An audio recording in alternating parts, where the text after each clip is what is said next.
संपली sir, UPC झाली, राज्यसेवेला इतका स्कोअर येतोय आणि सगळ्यांचा एकच प्रश्न की कट ऑफ काय लागेल.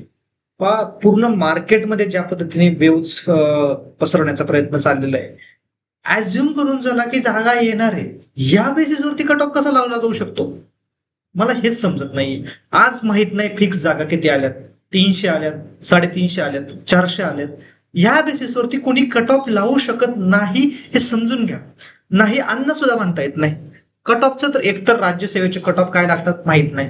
राज्यसेवेचे मधली इन्फॉर्मेशन आतली आजच सरांशी बोलत असताना चर्चा झाली की जर की एवढ्या फास्ट मध्ये येते जे की अनप्रिडिक्टेबिलिटी सो फास्ट आहे आणि रात्री 11:30 वाजता, ते पण 10:30 वाजता सॉरी, तर तुम्ही निश्चितच हे सांगू शकत नाही की कट ऑफ कधी लागेल आणि इन्फॉर्मेशन कोणाला आतून माहिती आहे आणि एवढ्या जागा गेल्या तर त्या ऍडच होतील 100% आणि सगळ्या जागा येतील आणि सगळ्या संवर्गाच्या असतील, त्याचं रिझर्वेशन काय असेल, कोणत्या कॅटेगरीचं कसा कट ऑफ लागेल, किती जागा कोणत्या असतील, कोणाला काहीच आयडिया नाही ना कोणाला, आणि तुम्ही अंदाजावरती बांधताय ह्या सगळ्या गोष्टी. मग हे का चालू आहे समजून घ्या.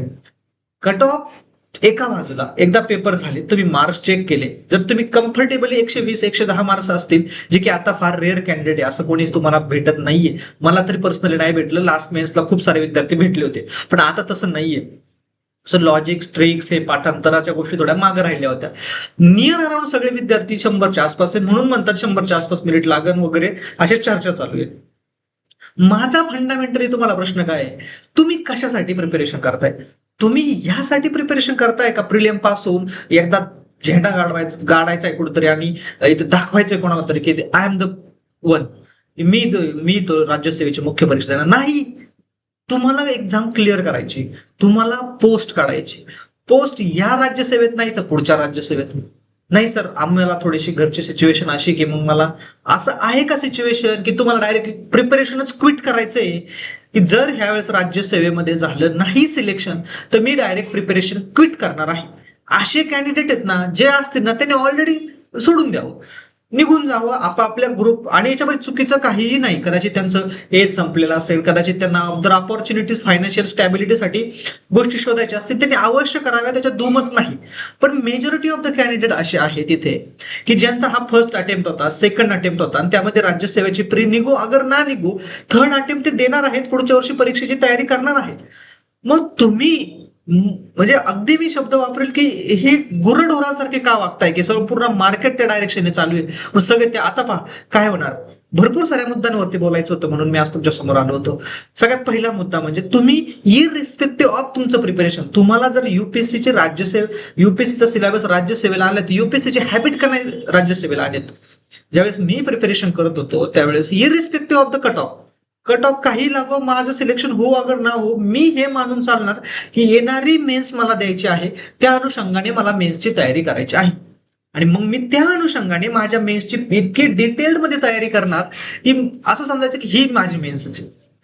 त्यात तुम्हाला एक गंमत समजायला पाहिजे. सपोज कुणीतरी सांगितलं 99 कट ऑफ लागणार आहे, तर याचा अर्थ 98 वाल्यांनी प्रिपरेशन नाही करायचं का? कुणीतरी म्हणलं 110 कट ऑफ लागणार, याचा अर्थ 109 वाल्यांनी कट ऑफ प्रिपरेशन नाही करायचं का? याचा अर्थ 105 वाल्यांनी करायचं नाही का प्रिपरेशन? आणि 104 लागल्यावर काय करणार तुम्ही? कारण का राज्यसेवेमध्ये रिझल्ट 1 ते 1.5 महिना अगोदर लागतो फक्त, लक्षात राहू द्या एक्झामच्या. मग तिथून पुढे तुम्ही प्रिपरेशन करणार आहे का? नाही. सो जरा शांतपणे बसून समोर आपल्या समोर ऑप्शन्स काय अवेलेबल आहे याच्यावरती जरा विचार करा आणि नंतर डिसिजन्स घेत चला, नंतर पॅनिक होत चला. पहिली गोष्ट, आपल्या समोर ऑप्शन काय. लेट सपोज आपला राज्यसेवेचा प्री कट ऑफ क्लिअर होतोय ना, आपण मेन्सला अपियर होतोय, अभ्यास करायचा आहे, सुरू करा. दुसरं ऑप्शन, नाही सर नाही क्लिअर होते, तर काय करायचंय तुम्हाला, पुढची राज्यसेवा द्यायची, सुरू करा. 2-3 दिवसाचा ब्रेक घ्या. जर नॉर्मली 3 दिवसाचा घेणार होते तर 4 दिवसाचा घ्या, सुरू करा. नेक्स्ट वीक मध्ये मी ऑलरेडी सांगितलेलं एक तुम्ही व्हिडिओ जाऊन पहा. 3 दिवस रेस्ट घ्या, 3 दिवस रिसर्च करा, पुढच्या वीक मध्ये अभ्यास सुरू करा. नेक्स्ट, मी ऑलरेडी म्हटलेलं आहे की जर तुम्हाला लक्षात आलं पाहिजे सगळ्यात महत्वाची गोष्ट म्हणजे तिसरं ऑप्शन, नाही सर आम्ही आता कंबाईन कडे वळणार आहोत. लेट सपोज मान्य पण करा, चला 15 दिवसात तुम्ही कंबाईन मध्ये एवढे जबरदस्त प्रिपरेशन केले, एवढं जबरदस्त, तुम्ही कोर राज्यसेवेचे कॅन्डिडेट आहे पण तुम्ही एवढं जबरदस्त प्रिपरेशन केले ह्या 15 दिवसामध्ये की तुम्ही कंबाईनची प्रिलियम क्रॅक झाली आणि ती पण अशा विद्यार्थ्यांसोबत कॉम्पिटिशन केले जे पूर्ण वर्षभर झाले कॉम्बाईनच करतात. मग त्या विद्यार्थ्यांसोबत कॉम्पिटिशन करून चला तुमची क्लिअर पण झाली, मान्य करून चालतो. Are you ready for English आणि मराठी ग्रामर? त्या पद्धतीचं तुम्ही फॅक्च्युअली ती मेन्स साठी फेस करण्यासाठी तयार आहात का? Polity, economics, history etcetera.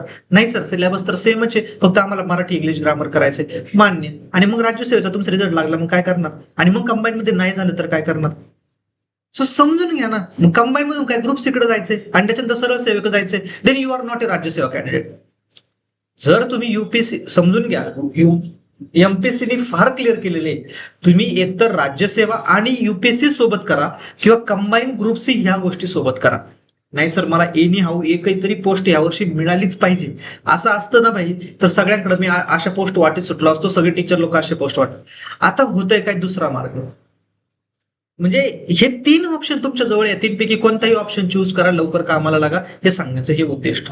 याच्या पलीकडे जाऊन दुसरी गोष्ट पहा काय आहे, की विद्यार्थी म्हणजे सगळीकडे चर्चा आहे, विद्यार्थी नॉन सिरियस आहेत. मी म्हणतोय विद्यार्थी सिरियस आहेत, आपल्या बाबत सिरियस नाहीयेत. म्हणजे क्लासेसवरती त्यांचा ट्रस्ट राहिलेला नाही. But you have to trust someone. तुम्हाला ट्रस्ट ठेवावे लागेल आणि त्या पद्धतीने प्रिपरेशन करून घेणाऱ्याकडे जावं लागेल. प्रॉब्लेम कुठे झालाय, मी नेहमी कन्सर्न व्यक्त करतो इथे, की एक दिवस कंबाईनचा घेणारे आतापर्यंत मागचे किती वर्षानुवर्ष कंबाईनचं प्रिपरेशन केलंय, अचानक पीएसआर साठी उभे राहिलेत, असे खूप सारे आहेत. अचानक पीएसआर साठी उभे राहिलेत आणि आपण त्यांच्याकडे मार्गदर्शन घेतोय, कारण का त्यांनी फी फार स्वस्त ठेवलेली आहे, कारण का त्यांचं अगदी स्वस्तात उपलब्ध आहे, त्यांचं नाव आहे खूप मोठ्या प्रमाणात. ह्या गोष्टी तुम्हाला हेल्प करणार नाही क्लिअर करण्यासाठी. आजही सांगतो, मला आजच 3 ते 4 स्टुडंट असे भेटून गेले की ज्यांनी ऑलरेडी क्लासेस केलेले आहेत, पण त्यांना लक्षात आलं की हे फीच्या मागे लागल्यामुळं आमची डबल फी केली. आता त्या क्लासेसचा काहीच उपयोग नाही झाला, ते पैसे जेवढे होते तेवढे बुडाले. त्याच्यातून काय होतं समजून घ्या, ऑप्शनल तुम्हाला हेल्प करतो क्लिअर करण्यासाठी, जीएस हेल्प करतो तुम्हाला रँक इम्प्रूव्ह देण्यासाठी, ऑप्शनल जीएस दोघं मिळून हेल्प करा तुम्हाला पोस्ट मिळवून देण्यासाठी. आणि मग अशा सिच्युएशन मध्ये आपण एक जीएस एक ऑप्शनल एवढा लाईटली घेतो की पाहत सुद्धा नाही, विचार सुद्धा नाही, एन्क्वायरी सुद्धा करत नाही की हा पर्सन किती एक्सपिरियन्स आहे, हा पर्सन कसं कंटेंट आहे, एटसेट्रा. मग दुसरी गोष्ट मी तुम्हाला सांगतोय की तुम्ही रिसर्च करा व्यवस्थित आणि लवकरात लवकर तुम्ही प्रिपरेशन लागा. सेल्फ स्टडी जरी करत असाल ना तरी हरकत नाहीये, तरी नो प्रॉब्लेम आहे, तुम्ही पण सेल्फ स्टडी करा नेक्स्ट वीक पासून. सो जे कोर राज्यसेवा करणारे विद्यार्थी त्यांच्यासाठी रिक्वेस्ट ही की तुम्ही ह्या गोष्टींच्या मागे लागू नका. मार्केटमध्ये अगेन तुम्हाला पुढचे 15-20 दिवस सर्व टाईपचे गिमिक्स पाहायला मिळतील, सगळ्या टाईपचे. कोणते क्लासेस तुम्हाला काय सेल करेल 2000. मला तर असं वाटतं काही दिवसात म्हणजे ऑप्शनलची बॅचचे रिव्हिजन, 1 डे रिव्हिजन सुरू होतील. ठीक आहे, ऑप्शनल रिवाइज करा इन 1 डे फॉर मेन्स वगैरे, अशा काही दिवसात सुरू होतील. खरंच मी पण त्यांच्यापैकी जे असेल आय डोंट नो. ठीक आहे, कारण काही मार्केटचा पार्टच तसा होत चाललाय, कारण तुम्ही नको त्या गोष्टींमध्ये इन्व्हॉल्व्ह होत चालले. तुम्ही जर आम्हाला पुश केलं ना चांगल्या गोष्टींसाठी, तर आम्ही पण निश्चितच चांगल्या गोष्टींसाठी पुश करू. पण तुम्ही काय, मी म्हणत नाही तुम्हाला ब्लेम केलं पाहिजे, मी सिस्टीमला पण ब्लेम करत नाही. एक कलेक्टिव्ह एफर्ट आहे तुम्हाला की चांगल्या गोष्टीचा परस्यू करण्यासाठी, चांगल्या गोष्टींकडे जाण्यासाठी तुम्हाला थोडंसं हे सॅक्रिफाईस अडॉप्ट करावं लागेल. आणि हे सॅक्रिफाईस काय, preparation thoroughly, preparation properly, not a superficially. आतापर्यंत तुम्ही पाठांतरामुळे सुपरफिशियली वरचून हे जे येतं हे मेन टॉपिक आहे आणि हे विचारलं जातं आणि हे पाठ करा डन डन डन हे झालं, अशा पद्धतीने करत होते ना. आता ते करून चालणार नाही, हे जेवढ्या लवकर समजेल तेवढ्या लवकर चांगली गोष्ट. सो वेळ वाया घालू नका, हे सगळ्यात म्हणतो. तुमचं आयुष्य वाया जाते या वेळेमध्ये, तुम्हाला लक्ष देत नाही. आणि राहिला प्रश्न, आपण क्लासेस पुढे लावतो याचा विचार का करायचा आहे, आणखीन एक रिझन सांगतो. क्लासेस आपला पर्स्पेक्टिव्ह शेप करतात ह्या एक्झाम मध्ये. चुकीच्या ठिकाणी गेला, चुकीचा पर्स्पेक्टिव्ह बिल्ड झाला, तो पर्स्पेक्टिव्ह रिपेअर नाही झाला, ड्रीम सोडून द्यायचं, नेक्स्ट लाईफ मध्ये ट्राय करायचा युपीएससी किंवा सिव्हिल सर्व्हिस काढण्याचं. कारण का एकदा जर डिस्ट्रक्शन झालं, डिस्टॉर्शन झालं, आणि ट्रस्ट मी, ज्या विद्यार्थ्याची पॅशन आहे आणि ज्याचं खरंच कॅलिबर आहे, म्हणजे तो त्या कॅपॅसिटीचा आहे डेप्युटी कलेक्टर होण्याचा, तो विद्यार्थी जर उद्या जाऊन सरळ सेवेमधून तलाठी झाला आणि जर त्याला तलाठ्याचा जॉब करायला लागला तर हार्डली तो ऍक्सेप्ट करू शकतो. तो उद्या आज ना उद्या जाऊन रिझाईन करणार किंवा तो अनसॅटिस्फाय राहणार. पण हा, जेन्युनली काही विद्यार्थी आहेत ज्यांना मनापासून माहिती आहे की भाई आपली कॅपॅसिटी एवढीच आहे, आपण हेच करू शकतो सरळ सेवा. ते विद्यार्थी फार खुश आहेत आणि आहेत विद्यार्थी, आणि ते असं मी म्हणत नाही त्यांचं एफर्ट्स कमी, ते फुल एफर्ट्स टाकतात ती एक्झाम क्रॅक करण्यासाठी, फुल डेडिकेटेडली कंबाईन करतात. त्यांना गोल क्लिअर की भाई मला पीएसआय व्हायचंय, हा अभ्यास आहे आणि मी ह्याच्यासाठी रात्रून दिवस करणार. तेही कदाचित ते तुमच्यापेक्षा जास्त एफर्ट्स घेतात.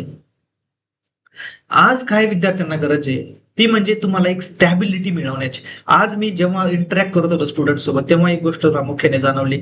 सगळ्यात जास्त प्रॉब्लेम आलाय तो म्हणजे विद्यार्थी सगळ्यात जास्त म्हणजे परीक्षा हँडल करू शकले नाही.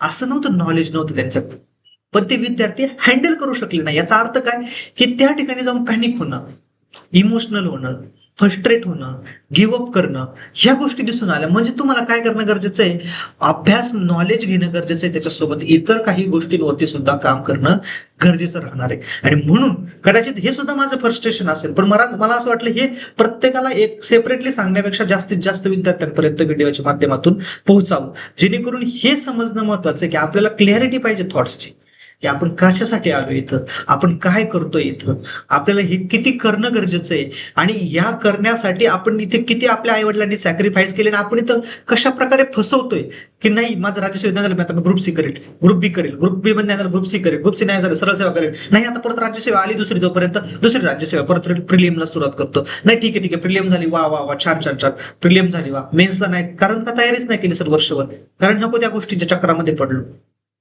तुम्हाला जर खरंच असं वाटत असेल ना की ग्रुप बी फार सोपी आहे, की माझं राज्यसेवा नाही झाली मग पटकन मी ग्रुप बी का जाईन एक पोस्ट काढेल, जर एवढं सरळ साधं असेल ना, एवढं सोपं सरळ, तर गो हेड, मी म्हणेल नक्कीच तुम्ही जा, वेलकम आहे. पण ट्रस्ट मी, तिथे सुद्धा कष्ट करणारे विद्यार्थी आहेत आणि तिथे यापेक्षाही जास्त कॉम्पिटिशन आहे, हे समजून घ्या. तुम्ही असं समजू नका की ग्रुप बी ला ग्रुप सी ला कॉम्पिटिशनच नाहीये आणि तुम्ही गेले का लगेच तुम्हालाच आत घेणार आहे. ते वाटच बघत होते आरती घेऊन की कधी एकदा तुम्ही येताय, तुम्ही राज्यसेवेतून नाही झालेले, अरे वा ग्रुप बी का आले, चांगले कॅन्डिडेट घ्या यांना आत घ्या लगेच, असं नाहीये. तिथं पण तेवढंच कॉम्पिटिशन आहे, तिथं पण तेवढेच एफर्ट्स आहे, तिथं पण तेवढ्याच गोष्टी आहेत, तिथं तेवढा सगळा मेंटल स्टॅबिलिटी, मेंटल टफनेस तुमचा तिथं पण चेक होणार आहे. So be aware what you are doing, you have to be focused, you have to be you have to have clarity on the thoughts what you actually wanted. तुम्हाला जे काही करायचंय life मध्ये त्याच्याबद्दल क्लॅरिटी ठेवा. आजचे जे जेनजी आहेत ना त्यांच्या बाबतीत हाच प्रॉब्लेम आहे, बट सगळे जेनजी ऑब्व्हियसली असे नाहीयेत, खास करून न्यू जनरेशन. आणि मी जेनजी यांना नाही म्हणत की हे बर्थ डेट कधी जन्माला आली त्याच्यानुसार हे या पिरियड मधले हे जेनजी. माझ्या डेफिनेशन नुसार जेनजी म्हणजे ती एक सिम्बॉल आहे की ज्याच्यामध्ये कुठेतरी एक वेगळ्या टाईपची पॅशन आहे, एक वेगळ्या टाईपचं कॅरेक्टर दिसून येतं. भले ते त्या त्या जनरेशननुसार सोशल मीडियामुळे कदाचित ते झालेलं असेल, पण तुम्हाला सगळ्यात महत्वाची गोष्ट लर्न करण्याची म्हणजे जे नव्याने प्रिपरेशन करणारे ते आपले एमपीसीचे जे ऍस्पायरंट्स समजा, सो त्यांना गरज आहे पेशन्स, संयम.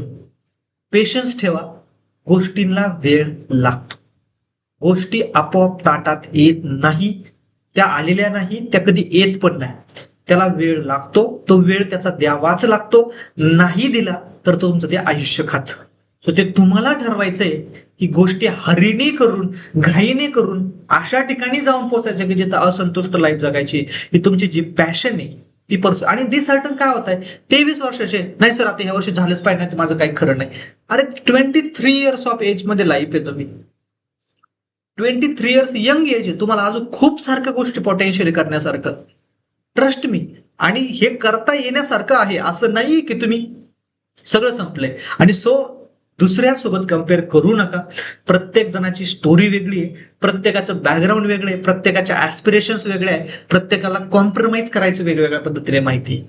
सो प्लीज तुमच्या लाईफसाठी हे अतिशय महत्वाचं आहे म्हणून हा मेसेज सांगतो. यातून ज्याला समजलं त्याला समजलं, ज्याला नाही समजलं त्याने सोडून द्या विषय, हरकत नाही. सो त्याच्यानंतर मी नेहमी सांगत असतो की जे तुम्हाला योग्य वाटेल ते नेहमी करत राहा, हरकत नाही. पण when you take your call you should take responsibility of your call, don't blame anyone else. तुम्ही मग नंतर जाऊन कोणावर ब्लेम करू नका की राज्यसेवा त्या वर्षी अवघड नसती ना आली, जमलं असतं, अरे यार त्यावेळेस आहे ना मला ते सरांनी सांगितलं की असं असं करा म्हणून कंबाईन कडे जाऊन मग राज्यसेवेला जर त्यावेळेस फ्री झाली होती माझी, आणि जर त्याच वेळेस मी मेन्स केले असते ना आधी तर झालं असतं. Don't blame anyone, you have to take your own responsibility, don't blame parents. हा आता इश्यू येऊ शकतो की सर नाही पॅरेंट्सचा प्रेशर आहे, ट्रस्ट मी प्रेशर असणारच आहे, तो तुम्हाला प्रेशर लाईफ टाईम सहन करायचा, तो प्रेशर कधी संपणार नाहीये. पॅरेंट्सचा प्रेशर संपला तर फॅमिलीचं प्रेशर सुरू आहे, but pressure is a part of life. Try to handle it, try to manage it, don't let the pressure overpower you. त्या प्रेशरमध्ये लाईफचे असे डिसिजन्स घेऊ नका की जिथं रिग्रेट करायला वेळ मिळणार नाही. आणि नंतर पॅरेंट्स असं नाही म्हणणार की आम्ही प्रेशर टाकला म्हणून तो डिसिजन घेतला, आम्ही समजू शकतो. नाही, ते प्रेशर तुम्हाला यासाठी टाकतात की तुम्ही जेन्युनली प्रिपरेशन करावं, तुम्ही जेन्युन करावी, जी गोष्ट करते ती मनापासून करावी, मन लावून करावी, यासाठी तो प्रेशर आहे. तो प्रेशर यासाठी नाहीये की तुम्ही लवकरात लवकर काहीतरी घ्या, नाही तर तुम्हाला आम्ही पाकिस्तानला काढून देणार आहे, असं नाहीये. ते समजून घ्या. सो अगेन, वेळ घेतला आणि पेशंटली ऐकलं त्याबद्दल थँक्यू. बट अगेन मला जे वाटलं ते अशा पद्धतीने मेसेज कन्वे करत राहील. यानंतरही कोणाला वाटलं की नाही सर कनेक्ट करावं, बोलावं माझ्यासाठी, तर निश्चित तुम्ही कॉल करू शकता, बोलू शकता. Late the pressure be release on me. ठीक आहे, माझ्यावरती भडास काढा असं समजा, तुमचा प्रेशर रिलीज करा, हरकत नाही. भेटूया अशाच प्रकारच्या नेक्स्ट सेशन मध्ये काहीतरी thoughtful message. Thank you so much.